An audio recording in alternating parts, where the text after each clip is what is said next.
Mister प्रेम साई, जो देश में चुनाव हो रहा है वो सही है गलत है?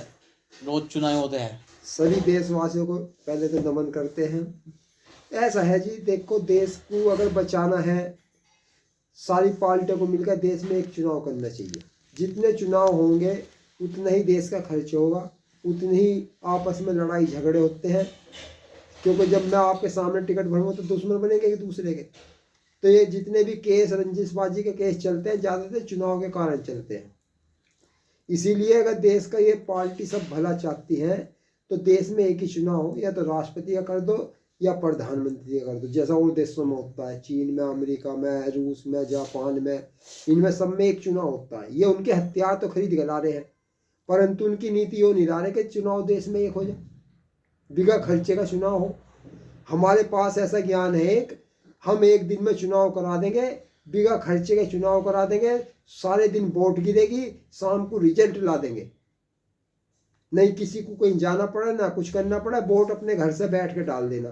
हम आधार कार्ड की जगह चुनाव आयोग से एक सिम दुआवेंगे हर बंदे को, 5 साल से बंदा उस वोट गिरनी शुरू करेगा। देखो अब हमारे देश में क्या हो रहा है, 18 साल से बाद में वोट गिरती है। हमारा कहना है कि जब 5 साल का बच्चा वोट डालेगा तो वो भगवान की सरकार बनाएगा। अब ये 18 साल के जो वोट डाल रहे हैं ये शैतान है, दारू पीने वाले हैं, ज़्यादातर अधिकतर बुरे इंसान है, इसीलिए बुरों की सरकार बना रहे हैं और बुराई इसीलिए बढ़ रही है देश में। अगर 5 साल का बच्चा वोट डालने लग जाए तो भगवान भोलेनाथ कृष्ण की सरकार आनी निश्चित है। प्रेम साई सिंह, ये बताइए कि 5 साल के लड़के को तो बोलना भी ढंग से नहीं आता, नहीं लिखना आता, वे कैसा गलत सही का बताएगा? भाई जी अब 5 साल का छोड़, 4 साल का फोन बालक टच फोन चला रहा, क्या कह रहा तुम, कहाँ सो रहे हो तुम भाई जी? अभी तुम्हें ज्ञान ही नहीं, अभी तुम 25 साल के, तुम्हें ये ज्ञान पाने में 25 साल और लगेंगे। ज्ञान वैसे नहीं मिलता, ज्ञान तो भगवान की देन है। या लाओ तुम कोई 79 साल में जब से इंडिया बनी, जब से कोई आया हो एक ज्ञानी विदेश में।